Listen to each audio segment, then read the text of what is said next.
hablaha maaliniyo leyli hablaha maaliniyo leyli waxaana munaadodiyo milisiga ilqabarkale waxaana munaadodiyo milisiga ilqabarkale ka qaada halkan oo aan ku soo dhaweynayno mudana yaasiin maaxi aad iyo aad ayaan u mahadsantihiin SSUB waa urur weyn hallo adeego heeroslo SSUB waa urur weyn hallo adeego heeroslo SSUB waa urur weyn hallo adeego heeroslo Hello, Adiga, Eroslo. Salam Gugara, Hoguin, Nagagudan, Gudumio. Salam Gugara, Hoguin, Nagagudan, Gudumio. Salam Gugara, Hoguin, Nagagudan, Gudumio. Aday, day, day, day, day, day, day, aday, day, day, day, day, day, day. أجيبي سود وين تورالكين مدنية سياسية إسلام كاسم نجا صوب بوقت ودك السويدن أو بوقت شكوي من ودك النرويج الصوب وجديد ستاي هدف سياسي الصوب والصعدة مارة إن أو صومالي ده كره هدلو الرمها سياسة ده كرهان حزبي ليرادو SSUB. Og jeg tenker at det er med på å vise oss at vi kan stå sammen, og vi kan jobbe sammen. Og det møtet her skal jo handle mye om viktigheten av demokratiet, at hver enkelt stemme skal høres. Da har jeg lyst til å gi ordet til kveldens hedersgjest, Yasin Malin.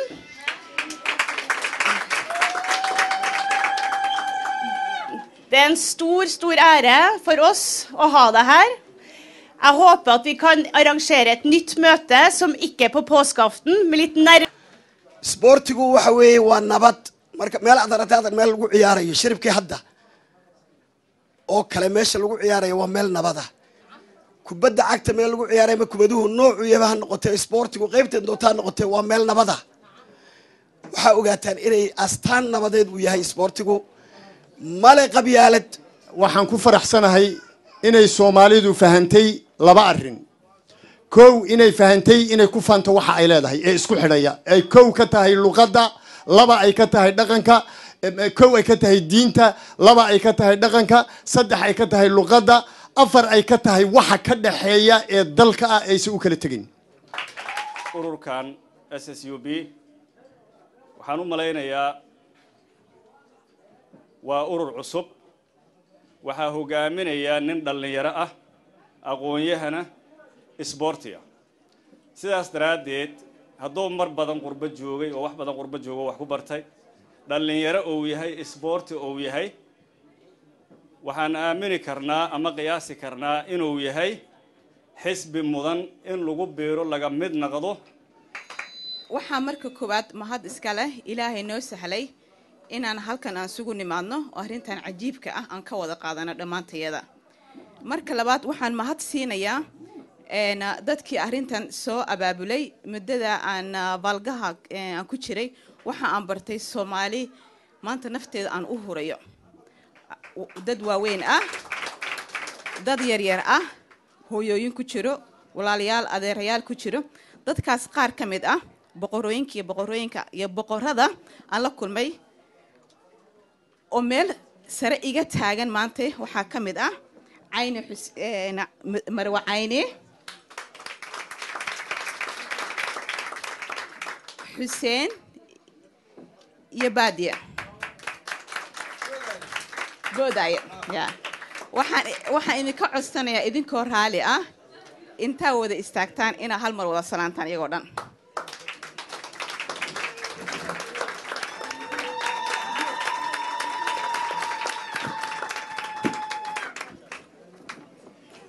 Bettina maadaama ay baxayso waxaan rabaa inaan just wax yaro oo Swedish aan meesha aniga aan kusoo diyaarsadaan rabay inaan u sheego. Jag vill tacka dem som har arrangerat detta fantastiska möte med tillsammans Norska Arbeiderparti. Särskilt vill jag tacka Eini Hussein Marwa Eini.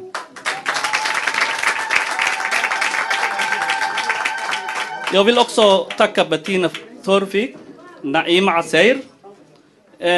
Master Jan, som har också kommit i kontakt med mig. Savke.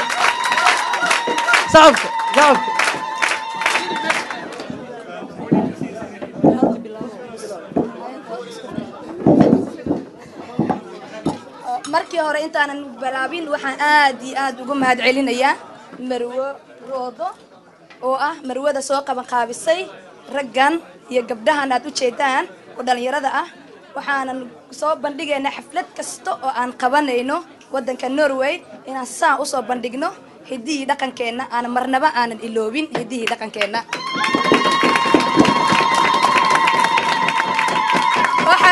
waxa kaloo ballan idinku qaadaya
dadka Soomaaliyeed ee degan Norway tiradooda lagu qiyaasay 23,600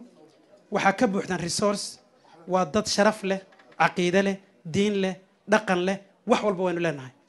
laakiin meesha sartu ka qurmaysa waxa weeye Norwayna waxay leedahay dhaqan burburay aqoonadiyo si kala noqotay the clash of civilization ba meesha ka dhacay marka wanaagiina iyo sharafta ah halkan la fadhidaan cidimay fahmin ilaa hadda anigu shakhsiyan waxaan marka diyaar ah hadii ilaahay idmo aniga og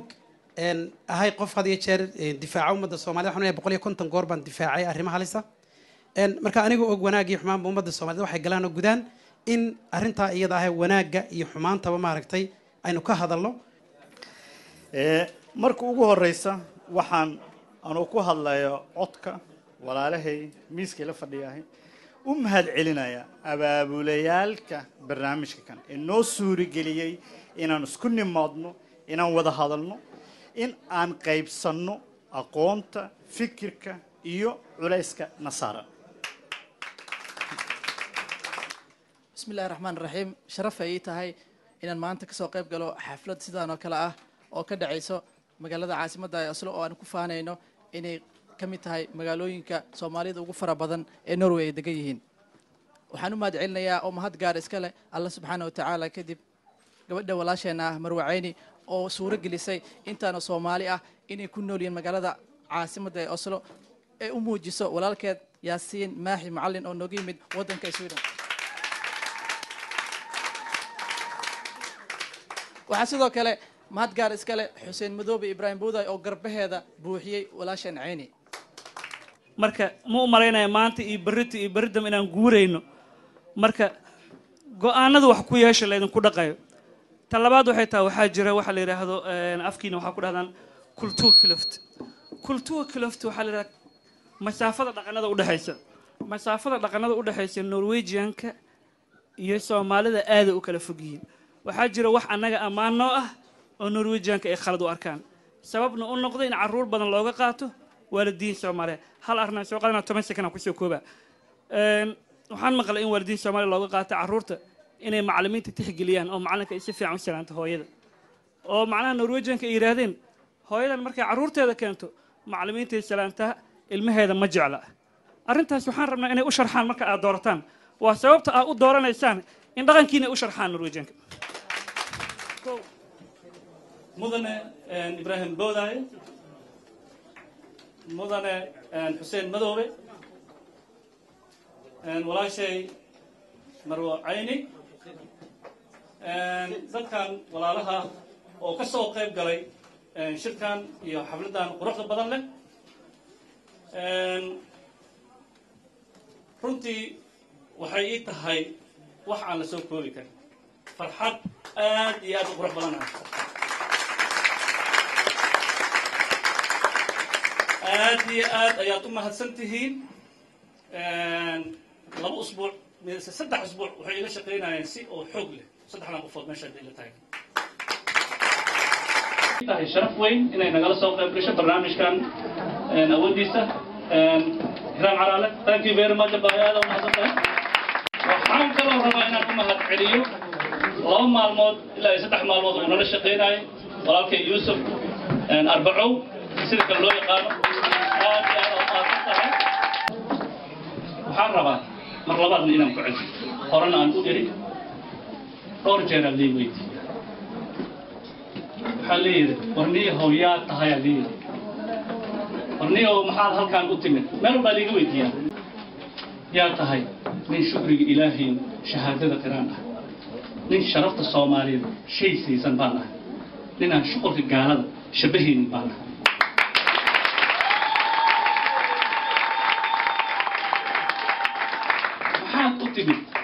walaalayaal waxaan u imid inaad ka baxdaan qabiilkiina ka baxdaan qabyaalada aad ka baxdaan Soomaalinimo ila doontaan ummadaas magacaas waa baxay inaad ila doontaan ayaan halkaan u imid waxaan rabaa in aan la hadlo Soomaalida meel walba ay joogto dadka iga daawanaya telefishinada dadka media igala socda dadkiina meesha ka soo qayb galay reer Oslo runtii aad iyo aad mahadsantihiin waxaan rabaa in la fahmo arrinta Soomaaliya iyo dhibkana hor yaala waxaan iraahdaa aniga aan ku soo goobaa waxyaalahan hortaagan inay yihiin 3 waxyaabood oo rasmi ah oo idinkana aad igu raacaysaa hogaamiyayaal qaldan shacab kala qaybsan iyo faragelin shisheeye mooryaan mar la soo maqaar xumow midnima kamuuna roon mooryaan dhacaysa maaldadow midnima kamuuna roon مشروع دجال كراد المال من دماء كمون ضرب. ياسين ما دام يصدرش الصومالي كجر حزبي بدنا يسوي كجر وفي عنا وراو إن أقول استاكت أمد الصومالي ما قاعد شرفت هذا إن أتكبر أنت هاي دجال قبيلة حلينا ما في عنا ما قاعد أنا هو أنت أمد الصومالي ده إن كتير إيش مشارح نمرة مدحوين نمرة الله ترتماين الله يكون يكون يتمنى بيشاويش waxaan ku iri walaalayaal aad u mahadsantahay waa dadka odayaasha idin sheegay waxaan ku iri yaas waan aqbali doonaa ilaa aan ka raadsho shacbiyad Soomaali aan la hor istaagi karo shacbiyad aniga ay taageerayaan ee ilaahay yaasiin waan ku taageeraynaa diyaaraan ku nahay shaqay gal waxaan ku iri markaas xalayaan meesha ka iri waxaan ku dhawaaqay markaas inaan musharax ahay walaalayaal hadda intii xalay waa ka badan tihiin hadda ileedihiin u istaag يس وهو استاجايا.